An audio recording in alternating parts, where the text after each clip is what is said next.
There's been talks about the big one, and they're expecting another big one sooner or later. Paano kung tumama sa Pilipinas ang The Big One? Ito yung magnitude 7.2 earthquake sa West Valley Fault na maaaring tumama sa Metro Manila at mga kalapit na probinsya. Ayon sa PHIVOLCS, tinatayang aabot sa 50,000 ang mamamatay kung magkataon. In the Western countries or in the progressive countries that are almost, world class, first thing they do, duck and hide. Alam mo unang ginagawa nila, this is Filipino culture. Ipopost nila. May lindol ba? May regular ding earthquake drills para makabisa natin ang gagawin at hindi magpanik sakaling lumindol. What would you do at 8, magnitude 8? Actually, sabi nung aking kaibigan na city engineer, mas safe pa raw na nasa...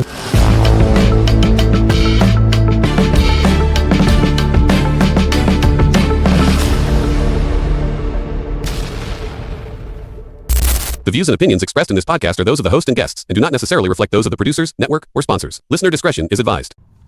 The big one. Earthquakes. Yeah, from time to time may tayo, right? Okay. What do you do during earthquakes?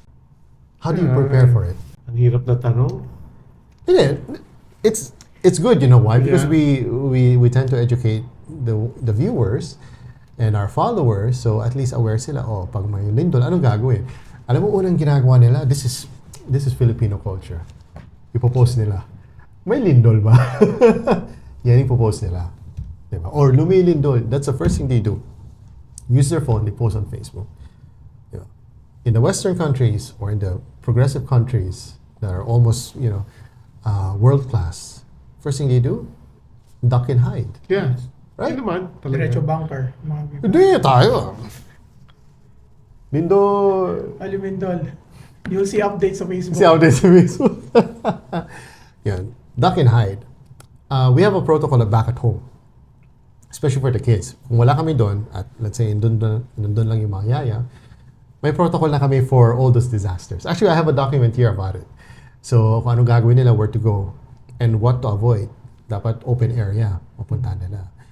Yun lang, pag wala kasing lindol, minsan, sometimes the street would just split, di ba? Which doesn't happen here in Pinas, unless magnitude 8 here. Or nandun ka sa fault line. Yes. Yan yung isang... Let's look up fault line. Tandansora, let's see. Okay, let's look at Metro Manila fault line. So ito yung mga, these are, okay, let's have a look. Bulacan to Laguna ang fault line. It's quite long. Ang inaano ko lang is through Metro Manila, San. So we have two fault lines. We have the East Valley and the West Valley. So the East Valley is sa may Rizal area. It goes all the way from San Mateo up to Pasig. So there are certain, there's a line to it. Now, yung West Valley Fault, which is the longest, longer than the East, it goes all the way, it's para siyang 10 kilometers. East Valley, yung maliit, is 10 kilometers lang. The West is 100 kilometers long. And it goes from the portions of Quezon City, Pasig, Marikina, Makati, Taguig, and Muntinlupa in Metro Manila. So up to Muntinlupa ang fault line. Yes. So if we talk about the big one, sabihin natin may magnitude 8. So ito yung mga affected.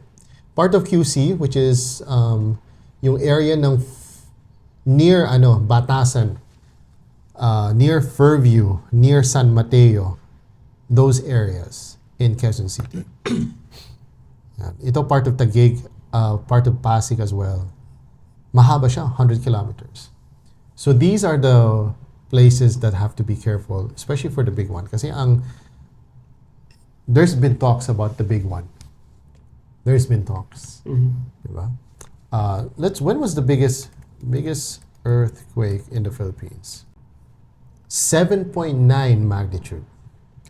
1976 in the Philippines in recent history was the 1976 Moro Gulf earthquake. 7.9. That was the 8. Yan ata yung, di ba, si Baguio, ang daming disasters sa Baguio, right? I think that was the big one. And they're expecting another big one sooner or later. the next, we don't know. It could be next year, after 10 years, after 100 years, we don't know. Pero there's an area, I saw a documentary that there was an area in, I think near Taguig. Nakita na yung hati, nasa fault line, na-document siya. So parang part of the street was, nakita nila yung changes all throughout the years. Na medyo yung isa palubog na dun sa fault line. Knowing that, sabi ng in-interview yung isang matanda doon, kasi dumada yung fault line sa bahay niya. Knowing that, may mga cracks yung bahay. Ayaw pa niya umalis. Sabi niya, dito ako lumaki. Dito ako, wala na. Di ba? Saan ako lilipat? Di ba? Imagine, ganyan na. Parang 6 inches na. Andun na yung warning signs. Di ba? So what would you do at 8, magnitude 8? You can never tell. Nasa ano na tayo, 15th floor pa lang tayo. What do I do? Yeah. I will... Yung sinabi mo kanina, drop back. Di ba? I mean, ano magagawa mo? Talagang kung oras mo na. Buildings like this, mag-sway. Yeah. Na-experience ko yan sa Ortigas. Nag-sway lang. Ako, actually, sabi nung aking kaibigan na city engineer, mas safe pa raw na nasa building ka kapag nag-earthquake. True. Kasi talagang it is designed na para sa mga gano'n, sa mga earthquake. No? Yes. Lalo yung mga new buildings. Yes, lalo na yung mga new buildings. So, parang sabi niya, it's safer na nandoon ka sa ano. Kasi nga, nakadesign siya. Pagka may earthquake, anticipated ng mga civil engineer yun na pagka ang earthquake ay ganito kalakas, kaya pa niya. Pero kung more than that, yun, medyo alanganin siya. Yung mga buildings mo, inayos mo ba? Actually, hindi. Hindi naman siya ganoon kasi katataas. Okay lang naman siguro yun. Pero ang dami mo buildings. Yung mga buildings mo, kailangan may earthquake proof. Building lang, buildings. Buildings eh.